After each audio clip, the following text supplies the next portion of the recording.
ओम श्री हनुमते नमः। आप सभी का आपके अपनी चैनल आध्यात्मिक सागर में बहुत बहुत स्वागत है। आज मंगलवार को सुनिए हनुमान जी की कथा। एक नगर में एक वृद्धा रहती थी।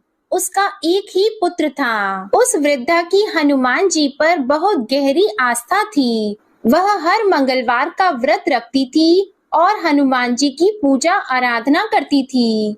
एक बार हनुमान जी ने अपनी भक्तिनी उस वृद्ध महिला की श्रद्धा का परीक्षण करने का विचार किया। हनुमान जी साधु का वेश धारण कर वृद्धा के घर गए और पुकारने लगे कि है कोई हनुमान भक्त जो हमारी इच्छा पूर्ण करे। तब आवाज उस वृद्धा के कान में पड़ी। पुकार सुनकर वृद्धा जल्दी से बाहर आई और साधु को प्रणाम कर बोली, आज्ञा महाराज। हनुमान वेशधारी साधु बोले, मैं भूखा हूँ, भोजन करूँगा, तुम थोड़ी सी जमीन लीप दो। वृद्धा दुविधा में पड़ गई। अंततः हाथ जोड़कर बोली, महाराज, लीपने और मिट्टी खोदने के अतिरिक्त आप कोई दूसरी आज्ञा दें, मैं अवश्य पूर्ण करूंगी। साधु ने 3 बार प्रतिज्ञा कराने के बाद कहा, तू अपने बेटे को बुला, मैं उसकी पीठ पर आग जलाकर भोजन बनाऊंगा। यह सुनकर वृद्धा घबरा गई, परंतु वह प्रतिज्ञाबद्ध थी। उसने अपने पुत्र को बुलाकर साधु को सौंप दिया। साधु वेशधारी हनुमान जी ने वृद्धा के हाथों से ही उसके पुत्र को पेट के बल लेटाया और उसकी पीठ पर आग लगवा दी। आग जलाकर दुखी मन से वृद्धा अपने घर में चली गई। इधर भोजन बनाकर साधु ने वृद्धा को बुलाकर कहा कि उनका भोजन बन गया है, तुम अपने पुत्र को पुकारो ताकि वह भी आकर भोग लगा ले। इस पर वृद्धा बोली, उसका नाम लेकर मुझे और कष्ट न दें। लेकिन जब साधु महाराज नहीं माने तो वृद्धा ने अपने पुत्र को आवाज लगाई। वह अपनी माँ के पास आ गया और अपने पुत्र को जीवित देखकर वृद्धा को बहुत आश्चर्य हुआ। वह साधु के चरणों में गिर पड़ी। तब हनुमान जी अपने वास्तविक रूप में प्रकट हुए और वृद्धा को भक्ति का आशीर्वाद दिया। तो प्रेम से बोले, शंकर भगवान की जय हो, बजरंग बली की जय हो। आइए सुनते हैं मंगलवार व्रत की पौराणिक कथा। एक बार नैमिषारण्य तीर्थ में 80,000 मुनि एकत्र होकर पुराणों के ज्ञाता श्री सूत जी से पूछने लगे, हे महामुनि, आपने हमें अनेक पुराणों की कथा सुनाई है। अब कृपा करके हमें ऐसा व्रत और कथा बताएं जिसके करने से संतान की प्राप्ति हो तथा मनुष्यों को रोग, शोक, अग्नि, सर्व दुख आदि का भय दूर हो, क्योंकि कलयुग में सभी जीवों की आयु बहुत कम है। फिर इस पर उन्हें रोग, चिंता के कष्ट लगे रहेंगे तो फिर वह श्री हरि चरणों में अपना ध्यान कैसे लगा सकेंगे। श्री सूत जी बोले, हे मुनियों, आपने लोक कल्याण के लिए बहुत ही उत्तम बात पूछी है। एक बार युधिष्ठिर ने भगवान श्री कृष्ण से लोक कल्याण के लिए यही प्रश्न किया था। भगवान श्री कृष्ण और युधिष्ठिर का संवाद तुम्हारे सामने कहता हूँ, ध्यान पूर्वक सुनो। एक समय पांडवों की सभा में श्री कृष्ण जी बैठे हुए थे। तब युधिष्ठिर ने भगवान श्री कृष्ण से प्रश्न किया, हे प्रभु, नंद नंद, गोविंद, आपने मेरे लिए अनेकों कथाएं सुनाई हैं। आज आप कृपा करके ऐसा व्रत या कथा सुनाएं जिसके करने से मनुष्य को रोग, चिंता का भय समाप्त हो और उसको पुत्र की प्राप्ति हो। हे प्रभु, बिना पुत्र जीवन व्यर्थ है। पुत्र के बिना मनुष्य नरकगामी होता है। पुत्र के बिना मनुष्य पितृ ऋण से छुटकारा नहीं पा सकता और न ही उसका पुन्नग नामक नरक से उद्धार हो सकता है। अतः पुत्रदायक व्रत बताएं।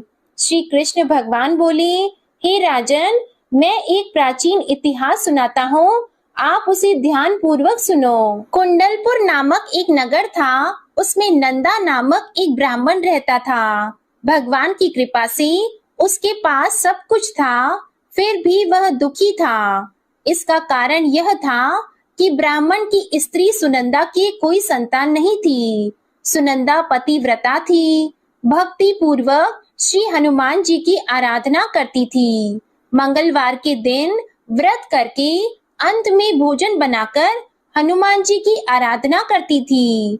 मंगलवार के दिन व्रत करके अंत में भोजन बनाकर हनुमान जी को भोग लगाने के बाद स्वयं भोजन करती थी। एक बार मंगलवार के दिन ब्राह्मणी गृह कार्य की अधिकता के कारण हनुमान जी को भोग नहीं लगा सकी, तो इस पर उसे बहुत ही दुख हुआ। उसने कुछ भी नहीं खाया और अपने मन में प्रण किया कि अब तो अगले मंगलवार को ही हनुमान जी को भोग लगाकर अन्न और जल ग्रहण करूंगी। ब्राह्मणी सुनंदा प्रतिदिन भोजन बनाती, श्रद्धा पूर्वक पति को खिलाती, परंतु स्वयं भोजन नहीं करती और मन ही मन श्री हनुमान जी की आराधना करती थी। इसी प्रकार 6 दिन गुजर गए और ब्राह्मणी सुनंदा अपने निश्चय के अनुसार भूखी प्यासी निराहार रही। अगले मंगलवार को ब्राह्मणी सुनंदा प्रातः काल ही बेहोश होकर गिर पड़ी।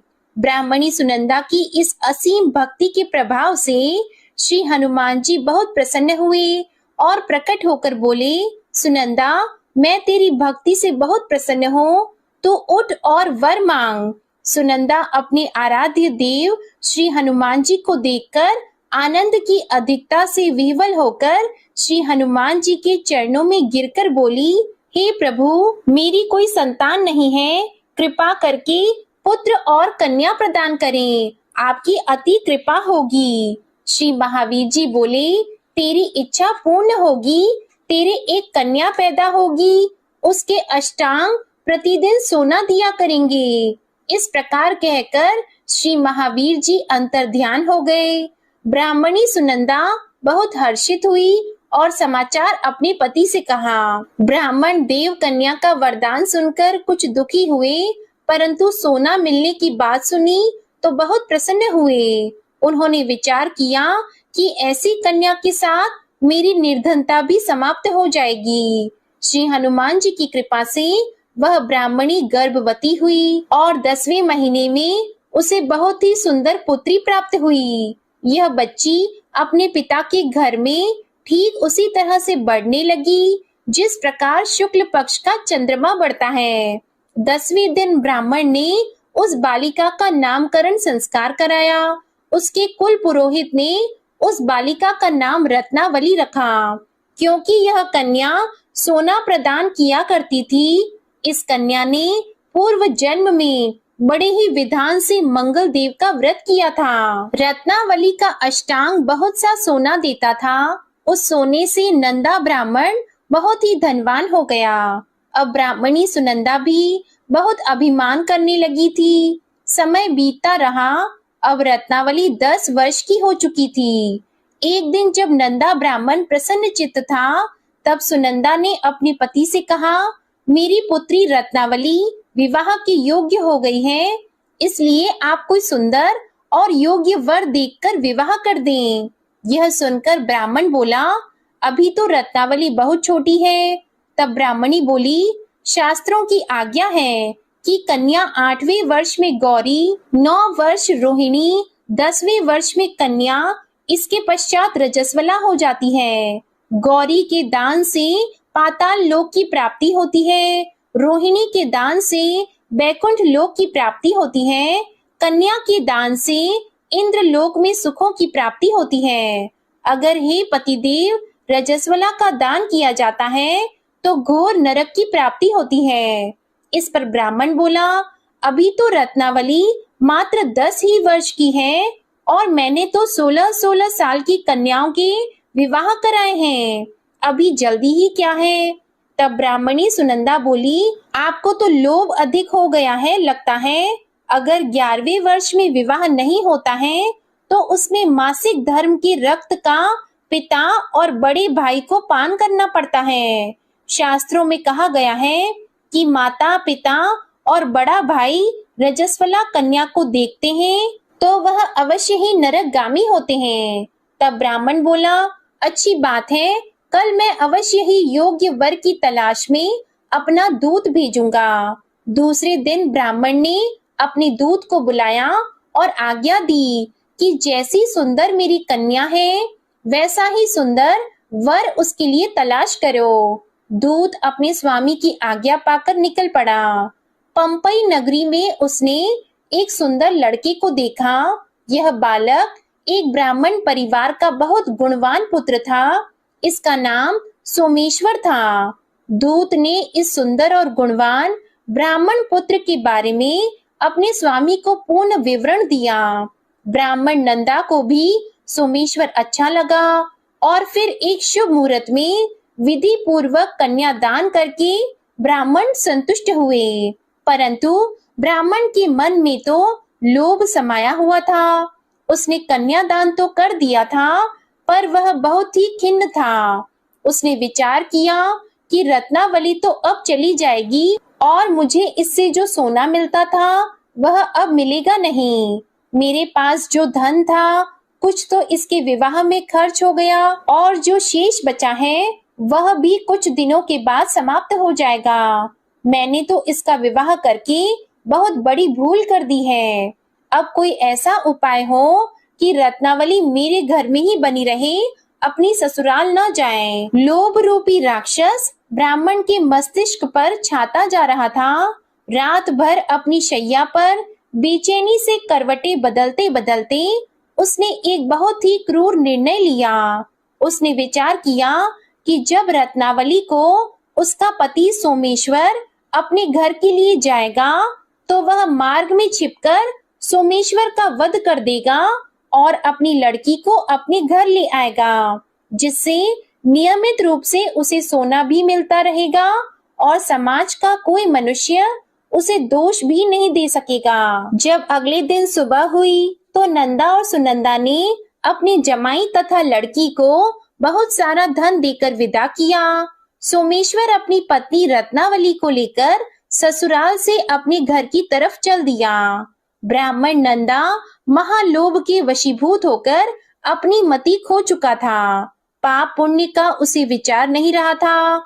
अपने भयानक और क्रूर निर्णय को कार्य रूप देने के लिए उसने अपने दूत को मार्ग में अपनी जमाई का वध कराने के लिए भेज दिया था, ताकि रत्नावली से प्राप्त होने वाला सोना उसे हमेशा मिलता रहे और वो कभी निर्धन न हो। ब्राह्मण के दूत ने अपने स्वामी की आज्ञा का पालन करते हुए उसके जमाई सोमेश्वर का मार्ग में ही वध कर दिया। समाचार प्राप्त कर ब्राह्मण नंदा मार्ग में पहुंचा और रोती हुई अपनी पुत्री रत्नावली से बोला, हे पुत्री, मार्ग में लुटेरों ने पति का वध कर दिया है। भगवान की इच्छा के आगे किसी का वश नहीं चलता है। अब तू घर चल, वहां पर ही रहकर शेष जीवन व्यतीत करना। जो भाग्य में लिखा है वही होगा। अपने पति की अकाल मृत्यु से रत्नावली बहुत दुखी हुई। करुण क्रंदन और रुदन करती हुई अपने पिता से बोली, हे पिताजी, इस संसार में जिस स्त्री का पति नहीं है उसका जीना व्यर्थ है। मैं अपने पति के साथ ही अपने शरीर को जला दूंगी और सती होकर अपने इस जन्म को, माता पिता के नाम को तथा सास ससुर के यश को सार्थक करूंगी। ब्राह्मण नंदा अपनी पुत्री रत्नावली के वचनों को सुनकर बहुत दुखी हुआ। विचार करने लगा कि मैंने व्यर्थ ही जमाई वध का पाप अपने सिर लिया है। रत्नावली तो उसके पीछे अपने प्राण तक देने को तैयार है। मेरा तो दोनों तरफ से मरण हो गया। धन तो अब मिलेगा नहीं। जमाई वध के पाप के फलस्वरूप यम यातना भुगतनी पड़ेगी। यह सोचकर वह बहुत ही दुखी हुआ। सोमेश्वर की चिता बनाई गई। रत्नावली सती होने की इच्छा से अपने पति का सिर अपनी गोद में रखकर चिता में बैठ गई। जैसे ही सोमेश्वर की चिता को अग्नि लगाई गई, वैसे ही प्रसन्न होकर मंगल देव वहां प्रकट हुए और बोले, हे रत्नावली, मैं तेरी पति भक्ति से बहुत प्रसन्न हूँ, तू वर मांग। तब रत्नावली ने अपने पति का जीवन दान मांगा। मंगल देव बोले, रत्नावली, तेरा पति अजर अमर है, यह महाविद्वान भी होगा और इसके अलावा तेरी जो इच्छा हो वह वर मांग।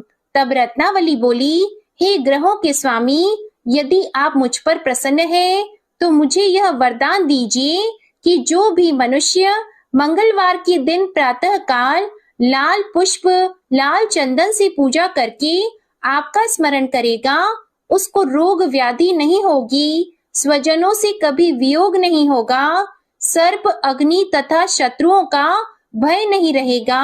और जो स्त्री मंगलवार का व्रत करेगी वह कभी विधवा नहीं होगी। मंगल देव ने तथास्तु कहकर अंतर ध्यान हो गए।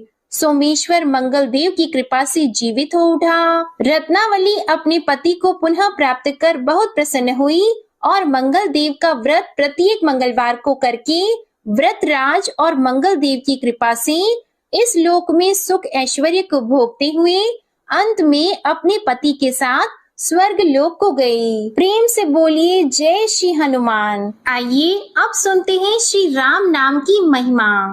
लंकापति रावण के वध के बाद जब अयोध्यापति प्रभु श्री राम की कीर्ति दूर दूर तक फैल रही थी और वह मर्यादा पुरुषोत्तम कहलाने लगे थे, तब एक दिन महादेव शिव की इच्छा भी मर्यादा पुरुषोत्तम श्री राम से मिलने की हुई। पार्वती जी को संग लेकर महादेव जी कैलाश पर्वत से उतरकर अयोध्या नगरी के रास्ते पर चल पड़े। भगवान शिव और माँ पार्वती को अयोध्या आया देखकर राम जी बहुत खुश हुए। माता जानकी ने उनका उचित आदर सत्कार किया और स्वयं भोजन बनाने के लिए रसोई में चली गई। इस बीच भगवान शिव ने श्री राम जी से पूछा, आपके सेवक हनुमान जी दिखाई नहीं दे रहे हैं। तब श्री राम बोले, वे बगीचे में हैं। शिव जी ने श्री राम जी से बगीचे में जाने की अनुमति मांगी और पार्वती जी का हाथ थामकर बगीचे में आ गए। बगीचे की खूबसूरती देखकर उनका मन मोहित हो गया। आम के एक घने वृक्ष के नीचे हनुमान जी दीन दुनिया से बेखबर गहरी नींद में सोए हुए थे और एक लय में खर्राटों से राम नाम की ध्वनि उठ रही थी। चकित होकर शिवजी और माता पार्वती एक दूसरे की ओर देखने लगे। माता पार्वती मुस्कुरा उठी और वृक्ष की डालियों की ओर इशारा किया। राम नाम सुनकर पेड़ की डालियां भी झूमने लगी थी और इनके बीच से भी राम नाम उच्चारित हो रहा था। शिवजी इस राम नाम की धुन में मस्त मगन होकर खुद भी राम राम कहकर नाचने लगे। माता पार्वती जी ने भी अपने पति का अनुसरण किया और अपने कोमल पैर थिरकाने लगी। शिवजी और माता पार्वती जी के नृत्य से ऐसी झनकार उठी कि स्वर्ग लोक के देवता गण भी आकर्षित होकर बगीचे में आ गए और राम नाम की धुन में सभी मस्त हो गए। माता जानकी भोजन तैयार करके प्रतीक्षा कर रही थी, परंतु संध्या घिरने पर भी अतिथि नहीं पधारे। तब अपने देवर लक्ष्मण जी को बगीचे में भेजा। लक्ष्मण जी तो स्वयं को श्री राम का सेवक ही मानते थे, इसलिए बगीचे में आकर जब उन्होंने धरती पर स्वर्ग का नजारा देखा तो स्वयं भी राम नाम की धुन में झूम उठे। महल में माता जानकी जी परेशान हो रही थी कि अभी तक भोजन ग्रहण करने कोई भी क्यों नहीं आया। उन्होंने श्री राम जी से कहा, भोजन ठंडा हो रहा है, चलिए हम ही जाकर बगीचे में से सभी को ले आएं। तब जब राम जी बगीचे में गए तो वहां राम नाम की धूम मची हुई थी। हनुमान जी गहरी नींद में सोए हुए थे और उनके खर्राटों से अभी तक राम नाम ही निकल रहा था। श्री राम भाव विह्वल हो उठे। राम जी ने हनुमान जी को नींद से जगाया और प्रेम से उनकी तरफ निहारने लगे। हनुमान जी प्रभु को आया देखकर शीघ्रता से उठकर खड़े हो गए। नृत्य की सभा भंग हो गई। शिव जी खुले कंठ से हनुमान जी की राम भक्ति की सराहना करने लगे। हनुमान जी सकुचाए लेकिन मन ही मन खुश हो रहे थे। श्री सिया राम ने भोजन करने का आग्रह भगवान शिव जी से किया। सभी लोग महल में भोजन करने के लिए चल पड़े। माता जानकी जी भोजन परोसने लगी। हनुमान जी को भी श्री राम जी ने पंक्ति में बैठने का आदेश दिया। हनुमान जी बैठ तो गए, परंतु आदत ऐसी थी कि राम जी के भोजन परोसने के उपरांत ही सभी लोग भोजन करते थे। आज श्री राम के आदेश से पहले भोजन करना पड़ रहा था। माता जानकी हनुमान जी को भोजन परोसती जा रही थी, परंतु हनुमान जी का पेट ही नहीं भर रहा था। सीता जी कुछ समय तक तो उन्हें भोजन परोसती रही, फिर समझ गई कि इस तरह से तो हनुमान जी का पेट नहीं भरेगा। उन्होंने तुलसी के एक पत्ते पर राम नाम लिखा और भोजन के साथ हनुमान जी को परोस दिया। तुलसी पत्र खाते ही हनुमान जी को संतुष्टि मिली और वह भोजन खाकर उठकर खड़े हो गए। भगवान शिव शंकर ने प्रसन्न होकर हनुमान जी को आशीर्वाद दिया कि आपकी राम भक्ति युगों युगों तक याद की जाएगी और आप संकट मोचन के नाम से जाने जाएंगे। आइए अब सुनते हैं राम नाम की महिमा की दूसरी कहानी। महादेव जी को एक बार बिना कारण के किसी को प्रणाम करते देखकर पार्वती जी ने पूछा, आप किसको प्रणाम करते रहते हैं? तब शिव जी ने अपनी धर्म पत्नी पार्वती जी से कहा कि हे देवी, जो व्यक्ति एक बार राम कहता है उसे मैं 3 बार प्रणाम करता हूँ। पार्वती जी ने एक बार शिव जी से पूछा, आप शमशान में क्यों जाते हैं और ये चिता की भस्म शरीर पर क्यों लगाते हैं? उसी समय शिव जी पार्वती जी को शमशान ले गए। वहां एक शव अंतिम संस्कार के लिए लाया गया। लोग राम नाम सत्य है कहते हुए शव को ला रहे थे। शिव जी ने कहा कि देखो पार्वती, इस शमशान की ओर जब लोग आते हैं तो राम नाम का स्मरण करते हुए आते हैं और इस शव के निमित्त से कई लोगों के मुख से मेरा अति प्रिय दिव्य राम नाम निकलता है। उसी को सुनने मैं शमशान में आता हूँ और इतने लोगों के मुख से राम नाम का जप करवाने में निमित्त बनने वाले इस शव का मैं सम्मान करता हूँ, प्रणाम करता हूँ और अग्नि में जलने के बाद उसकी भस्म को अपने शरीर पर लगा लेता हूँ। राम नाम बुलवाने वाले के प्रति मुझे इतना प्रेम है। एक बार शिव जी कैलाश पर पहुंचे और पार्वती जी से भोजन मांगा। तब पार्वती जी विष्णु सहस्त्र नाम का पाठ कर रही थी। पार्वती जी ने कहा, अभी पाठ पूरा नहीं हुआ है, कृपया थोड़ी देर प्रतीक्षा कीजिए। तब शिव जी ने कहा कि इसमें तो समय और श्रम दोनों लगेंगे। संत लोग जिस तरह से सहस्त्र नाम को छोटा कर लेते हैं और नित्य जपते हैं, वैसा उपाय कर लो। तो पार्वती जी ने पूछा कि वो उपाय कैसे करते हैं, मैं सुनना चाहती हूँ। तो शिव जी ने बताया, केवल एक बार राम कह लो, तुम्हें सहस्त्र नाम भगवान के 1000 नाम लेने का फल मिल जाएगा। एक राम नाम 1000 दिव्य नामों के समान है। तब पार्वती जी ने वैसा ही किया। भगवान बोले, श्री राम राम रामेति रमे रामे मनोरमे सहस्त्र नाम तततुल्यम राम नाम वरानने।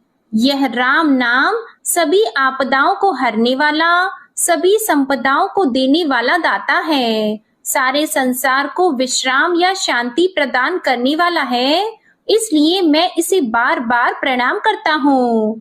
भव सागर की सभी समस्याओं और दुखों के बीजों को भूंज के रख देने वाला, समूल नष्ट कर देने वाला, सुख संपत्तियों को अर्जित करने वाला, यमदूतों को खदेड़ने वाला केवल राम नाम का जप है। इसलिए प्रयास पूर्वक स्वयं भी राम नाम जपते रहना चाहिए और दूसरों को भी प्रेरित करके राम नाम जपना चाहिए। इससे अपना और दूसरों का तुरंत कल्याण हो जाता है।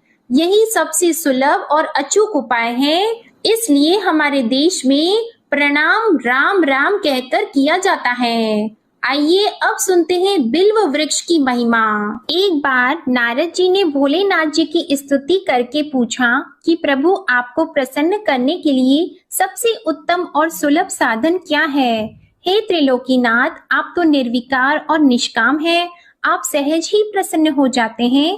फिर भी मेरे जानने की इच्छा है कि आपको क्या प्रिय है। तब शिव जी बोले, नारद जी, वैसे तो मुझे भक्त के भाव सबसे प्रिय हैं, फिर भी आपने पूछा है तो मैं बताता हूँ। मुझे जल के साथ साथ बिल्व पत्र बहुत प्रिय हैं। जो अखंड बिल्व पत्र मुझे श्रद्धा से अर्पित करते हैं, मैं उन्हें अपने लोक में स्थान देता हूँ। नारद जी भगवान शंकर और माता पार्वती की वंदना करके अपने लोक को चले गए। उनके जाने के पश्चात पार्वती जी ने शिव जी से पूछा कि हे प्रभु, मेरी ये जानने की बड़ी तीव्र इच्छा हो रही है कि आपको बेल पत्र इतने प्रिय क्यों हैं? कृपा करके मेरी जिज्ञासा को शांत कीजिए। तब शिव जी बोले, हे शिवे, बिल्व के पत्ते मेरी जटा के समान हैं। उसका त्रिपत्र यानी 3 पत्ते ऋग्वेद, यजुर्वेद और सामवेद हैं। शाखाएं समस्त शास्त्र का स्वरूप है। बिल्व वृक्ष को आप पृथ्वी का कल्प वृक्ष समझें, जो ब्रह्मा, विष्णु और शिव स्वरूप है। हे पार्वती, स्वयं महालक्ष्मी जी ने शैल पर्वत पर बिल्व वृक्ष रूप में जन्म लिया था। इस कारण भी बेल का वृक्ष मेरे लिए अति प्रिय है। महालक्ष्मी जी ने बिल्व का रूप धरा, ये सुनकर पार्वती जी कौतूहल में पड़ गईं और पार्वती जी कौतूहल से उपजी जिज्ञासा को रोक न पाईं। उन्होंने पूछा, देवी लक्ष्मी ने आखिर बिल्व वृक्ष का रूप क्यों लिया? आप ये कथा विस्तार से कहें। तब भोलेनाथ ने देवी पार्वती जी को कथा सुनाना आरंभ किया। हे देवी, सतयुग में ज्योति रूप में मेरे अंश का रामेश्वर लिंग था। ब्रह्मा आदि देवों ने उसका विधिवत पूजन अर्चन किया था। इसका परिणाम ये हुआ कि मेरे अनुग्रह से वाणी देवी सबकी प्रिय हो गई। वे भगवान विष्णु को सतत प्रिय हो गई। मेरे प्रभाव से भगवान केशव के मन में वाग देवी के लिए जितनी प्रीति उत्पन्न हुई, वह स्वयं लक्ष्मी जी को नहीं भाई। लक्ष्मी देवी का श्री हरि के प्रति मन में कुछ दुराव पैदा हो गया। वह चिंतित और रुष्ट होकर चुपचाप परम उत्तम श्री शैल पर्वत पर चली गईं। वहां उन्होंने तप करने का निश्चय किया और उत्तम स्थान का चयन करने लगी। महालक्ष्मी ने उत्तम स्थान का निश्चय करके मेरे लिंग विग्रह की उग्र तपस्या प्रारंभ की। उनकी तपस्या कठोरतम होती जा रही थी। हे परमेश्वरी, कुछ समय के बाद महालक्ष्मी जी ने मेरे लिंग विग्रह से थोड़ा ऊर्ध्व में एक वृक्ष का रूप धारण कर लिया। अपने पत्तों और पुष्प द्वारा निरंतर मेरा पूजन करने लगी। इस तरह महालक्ष्मी जी ने लाखों वर्षों तक घोर आराधना की। अंततः उन्हें मेरा अनुग्रह प्राप्त हुआ। मैं वहां प्रकट हुआ और देवी से इस घोर तप की आकांक्षा पूछकर वर देने को तैयार हुआ। महालक्ष्मी जी ने मांगा कि श्री हरि के हृदय में मेरे भाव से वाग देवी के लिए जो स्नेह हुआ है वह समाप्त हो जाए। तब शिव जी बोले, मैंने महालक्ष्मी जी को समझाया, श्री हरि के हृदय में आपके अतिरिक्त किसी और के लिए कोई प्रेम नहीं है। वाग देवी के प्रति उनका प्रेम नहीं अपितु श्रद्धा है। यह सुनकर लक्ष्मी जी प्रसन्न हो गईं और पुनः श्री विष्णु के हृदय में स्थित होकर निरंतर उनके साथ विहार करने लगी। हे पार्वती, महालक्ष्मी के हृदय का एक बड़ा विकार इस प्रकार दूर हो गया। इस कारण हरिप्रिया उसी वृक्ष रूप में सर्वदा अतिशय भक्ति से भरकर यत्न पूर्वक मेरी पूजा करने लगी।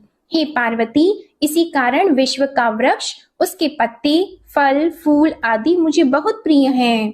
मैं निर्जन स्थान में बिल्व वृक्ष का आश्रय लेकर रहता हूँ। बेल वृक्ष को सदा सर्व तीर्थ में एवं सर्व देवमय मानना चाहिए। बिल्व पत्र, बिल्व फूल, बिल्व वृक्ष अथवा बिल्व काष्ठ के चंदन से जो मेरा पूजन करता है वह भक्त मेरा अति प्रिय है। बिल्व वृक्ष को शिव के समान ही समझो। वह मेरा शरीर है जो बिल्व पर चंदन से मेरा नाम अंकित करके मुझे अर्पण करता है। मैं उसे सभी पापों से मुक्त करके अपने लोक में स्थान देता हूँ। हे देवी, उस व्यक्ति को स्वयं लक्ष्मी जी भी नमस्कार करती है जो मेरा पूजन करते हैं। जो बिल्व मूल में प्राण छोड़ता है उसको रुद्र देह प्राप्त होता है और ऐसे मनुष्य पर सदैव ही माता लक्ष्मी की कृपा रहती है और साथ ही साथ भगवान नारायण की कृपा भी उन पर सदैव बनी रहती है। प्रेम से बोलिए भगवान शिव और माता पार्वती की जय। आइए अब सुनते हैं मंगलवार को सुनी जाने वाली मंगला गौरी माता की पौराणिक कथा। कुरु देश में श्रुत कीर्ति नामक एक विद्वान, कीर्तिशाली, शत्रुओं का नाश करने वाला, 64 कलाओं का ज्ञाता तथा धनुर्विद्या में कुशल राजा हुआ था। पुत्र के अलावा अन्य सभी शुभ चीजें उस राजा के पास थी।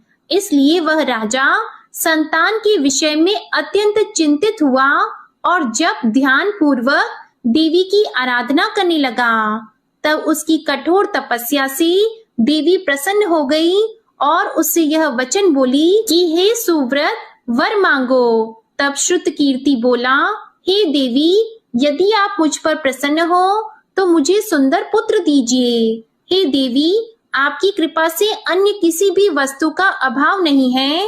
तब उसका यह वचन सुनकर पवित्र मुस्कान वाली देवी ने कहा, राजन, तुमने अत्यंत दुर्लभ वर मांगा है, फिर भी कृपावश मैं तुम्हें अवश्य दूंगी। किंतु हे राजन, सुनिए, यदि परम गुण पुत्र चाहते हो तो वह केवल 16 वर्ष तक जीवित रहेगा, और यदि रूप तथा विद्या से पुत्र चाहते हो तो दीर्घ जीवी होगा। देवी का यह वचन सुनकर राजा चिंतित हो उठा और पुनः अपनी पत्नी से परामर्श करके उसने गुणवान तथा सभी शुभ लक्षणों से संपन्न 16 वर्ष की आयु वाला पुत्र मांगा। तब देवी ने भक्ति संपन्न राजा से कहा, हे नृपनंदन, मेरे मंदिर के द्वार पर आम का वृक्ष है, उसका एक फल लाकर मेरी आज्ञा से अपनी पत्नी को उसे भक्षण हेतु प्रदान करो, जिससे वह शीघ्र ही गर्भ धारण करेगी, इसमें संदेह नहीं है। प्रसन्न होकर राजा ने वैसा ही किया और उसकी पत्नी ने गर्भ धारण कर लिया। 10वें महीने में उसने देवतुल्य सुंदर पुत्र को जन्म दिया। तब हर्ष तथा शोक से युक्त राजा ने बालक का जात कर्म आदि संस्कार किया और शिव का स्मरण करते हुए उसका नाम चिरायु रखा। इसके बाद पुत्र के 16 वर्ष के होने पर पत्नी सहित राजा चिंता में पड़ गए और वे विचार करने लगी कि यह पुत्र बड़े कष्ट से प्राप्त हुआ है और मैं इसकी दुखद मृत्यु अपने ही सामने कैसे देख सकूंगा। ऐसा विचार करके राजा ने पुत्र को उसके मामा के साथ काशी भेज दिया।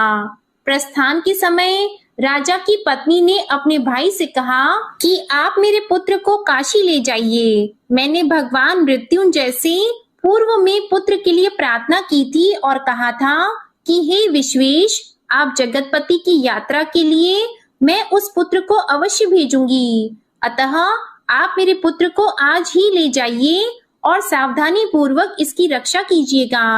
अपनी बहन की यह बात सुनकर भांजे के साथ वह चल पड़ा। कई दिनों तक चलते चलते वह आनंद नामक नगर में पहुंचा। वहां सभी प्रकार की समृद्धियों से संपन्न वीरसेन नाम वाला राजा रहता था। उस राजा की एक सर्व लक्षण संपन्न युवावस्था प्राप्त मनोहर और रूप लावण्यमयी मंगला गौरी नामक कन्या थी। उत्तम सौंदर्य अभिवृद्धि को प्राप्त वह कन्या किसी समय सखियों के साथ नगर के उपवन में क्रीड़ा करने के लिए गई हुई थी। उसी समय वह चिरायु तथा उसका मामा वे दोनों भी वहां पहुंच गए और उन कन्याओं को देखने की लालसा से वहीं विश्राम करने लगे। इसी बीच विनोद पूर्वक क्रीड़ा करती हुई उन कन्याओं में से किसी एक ने कुपित होकर राजकुमारी को राणा यह कुवचन कह दिया। तब उस अशुभ वचन को सुनकर राजकुमारी ने कहा कि तुम अनुचित बातें क्यों बोल रही हो? मेरे कुल में तो इस प्रकार की कोई नहीं है। मंगला गौरी की कृपा से तथा उनके व्रत के प्रभाव से विवाह के समय जिसके सर पर मेरे हाथ से अक्षत पड़ेंगे, हे सखी, वह यदि अल्प आयु वाला भी होगा तो भी चिरंजीवी हो जाएगा। इसके बाद वे सभी कन्याएं अपने अपने घर चली गईं। उसी दिन राजकुमारी का विवाह था। बालिक देश के दृढ़ धर्मा नामक राजा के सुकेत नाम वाले पुत्र के साथ उसका विवाह निश्चित किया गया था। वह सुकेत विद्याहीन, कुरूप तथा बहरा था। तब सुकेत के साथ आए हुए उन लोगों ने विचार किया कि इस समय कोई दूसरा श्रेष्ठ वर ले जाना चाहिए और विवाह संपन्न हो जाने के बाद वहां सुकेत पहुंच जाए। तो उन लोगों ने चिरायु के मामा के पास जाकर याचना की कि आप इस बालक को हमें दे दीजिए, जिससे हमारा कार्य सिद्ध हो जाए। इस पृथ्वी पर परोपकार के समान दूसरा कोई धर्म नहीं है। तब उनकी बात सुनकर चिरायु का मामा मन ही मन बहुत प्रसन्न हुआ, क्योंकि इसने उपवन में पहले ही कन्या मंगला गौरी की बात सुन ली थी। फिर भी उसने एक बार कहा कि आप लोग इसे किस लिए मांग रहे हैं? कार्य की सिद्धि हेतु वस्त्र, अलंकार आदि मांगे जाते हैं, वर तो कहीं भी नहीं मांगा जाता। तथापि आप लोगों का सम्मान रखने के लिए मैं इसे दे रहा हूँ। इसके बाद चिरायु को वहां ले जाकर उन लोगों ने विवाह संपन्न कराया। सप्तपदी आदि के हो जाने पर रात्रि में शिव पार्वती की प्रतिमा के समक्ष उस चिरायु ने हर्ष युक्त होकर मंगला गौरी के साथ शयन किया। उसी दिन चिरायु के 16 वर्ष पूर्ण हो चुके थे और अर्धरात्रि में साक्षात काल सर्प रूप में वहां आ गया। इसी बीच संयोगवश राजकुमारी जाग गई। उसने उस महासर्प को वहां देखा और वह भय से व्याकुल होकर कांपने लगी। तभी उस कन्या ने धैर्य धारण किया, 16 उपचारों से सर्प की पूजा की और पीने के लिए उसे दूध दे दिया। उसने दीनता भरी वाणी में उस सर्प की प्रार्थना की और स्तुति की। मंगला गौरी प्रार्थना करने लगी कि मैं उत्तम व्रत को करूंगी जिससे मेरे पति जीवित रहें। यह जिस तरह से चिरकाल तक जीवित रहें, आप वैसा कीजिए। इतने में सर्प वहां स्थित एक कमंडल में प्रवेश कर गया और उस मंगला गौरी ने अपनी कंचुकी से उस कमंडल का मुंह बांध दिया। इसी बीच उसका पति अंगड़ाई लेकर जाग गया और अपनी पत्नी से बोला, हे प्रिये, मुझे भूख लगी है। तब वह अपनी माता के पास जाकर खीर, लड्डू आदि ले आई और उसके द्वारा दिए भोज्य पदार्थ को उसने प्रसन्न मन होकर खाया। भोजन के बाद हाथ धोते समय उसके हाथ से अंगूठी गिर पड़ी। तांबूल खाकर वह पुनः सो गया। उसके बाद मंगला गौरी कमंडल को फेंकने के लिए जाने लगी। विधि की कैसी गति है कि उस कमंडल में से बाहर की ओर जगमग करती हुई हार कांति को देखकर वह आश्चर्यचकित हो गई। घट में स्थित उस हार को उसने अपने कंठ में धारण कर लिया। इसके बाद कुछ रात शेष रहते ही चिरायु का मामा आकर उसे ले गया। इसके बाद वर पक्ष के लोग सुकेत को वहां ले आए। उसे देखकर मंगला गौरी ने कहा कि यह मेरा पति नहीं है। तब उन सभी ने उससे कहा कि हे शुभे, तुम यह क्या बोल रही हो? यहाँ तुम्हारा कोई परिचायक हो तो उसे हम लोगों को बताओ। मंगला गौरी बोली, जिसने रात में 9 रत्नों से बनी अंगूठी दी है, उसकी अंगुली में इसे डालकर परिचायक निशानी देख ले। मेरे पति ने रात्रि में मुझे जो हार दिया था, उसके रत्नों का समुदाय कैसा है, उस बात को ये बताएं। ये तो कोई अन्य ही है। इसके अलावा रात में परस्पर भाषण तथा भोजन आदि जो कुछ किया गया था, उसे भी यह बता दें, तब यह निश्चय ही मेरे पति हैं। इस प्रकार उसका वचन सुनकर सभी ठीक है कहने लगे, किंतु जब एक भी बात ना मिली, तब सभी ने सुकेत को उसका पति होने से निषिद्ध कर दिया और वर पक्ष वाले जिस तरह से आए थे उसी तरह से चले गए। उसके बाद अपने वंश को बढ़ाने वाली महान यश से संपन्न तथा परम मनस्वी मंगला गौरी के पिता ने अन्न पान आदि का सत्र चलाया। उन्होंने वर पक्ष का वृतांत कानो कान सुन लिया कि स्वरूप से कुरूप होने के कारण लोगों के द्वारा किसी अन्य को वर के रूप में आदर पूर्वक लाया गया था। तब उन्होंने अपनी कन्या को पर्दे के भीतर बिठा दिया। उसके बाद 1 वर्ष बीतने पर यात्रा करके चिरायु अपने मामा के साथ यह देखने आया कि विवाह के बाद वहां क्या हुआ। तब भीतर से उसे देखकर वह मंगला गौरी अत्यंत प्रसन्न हुई और माता पिता से बोली कि मेरे पति आ गए हैं। तब राजा ने अपने स्वजनों को बुलाकर पूर्व में कहे गए सभी परिचायकों को निशानी को देकर मंद मुस्कान वाली अपनी कन्या चिरायु को सौंप दी। राजा ने शिष्ट जनों को साथ लेकर विवाह का उत्सव कराया। इसके बाद राजा वीरसेन ने वस्त्र, आभूषण आदि, सेना, घोड़े, रथ और अन्य भी बहुत सी सामग्रियां देकर उन्हें विदा किया। उसके बाद कुल को आनंदित करने वाला वह चिरायु पत्नी तथा मामा को साथ लेकर सेना के साथ अपने नगर पहुंचा। लोगों के मुख से उसे आया हुआ सुनकर उसके माता पिता को विश्वास नहीं हुआ। उन्होंने सोचा कि प्रारब्ध अन्यथा कैसे हो सकता है। इतने में वह अपने माता पिता के पास आ गया और स्नेह से परिपूर्ण वह चिरायु भक्ति पूर्वक उनके चरणों में गिर पड़ा। तब अपने पुत्र का मस्तक सूंघकर उन दोनों ने परम आनंद प्राप्त किया। पुत्र वधू मंगला गौरी ने भी सास ससुर को प्रणाम किया। तब सास उसे अपनी गोद में बिठाकर सारा वृतांत शीघ्रता पूर्वक पूछने लगी। हे महामुनि, तब पुत्र वधू ने भी मंगला गौरी के उत्तम व्रत महात्म्य तथा जो कुछ घटित हुआ था वह सब वृतांत बताया।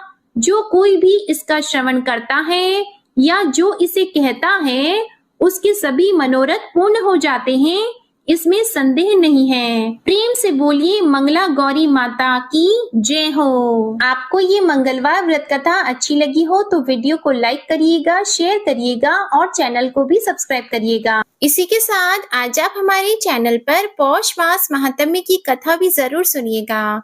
जय श्री राम, जय हनुमान।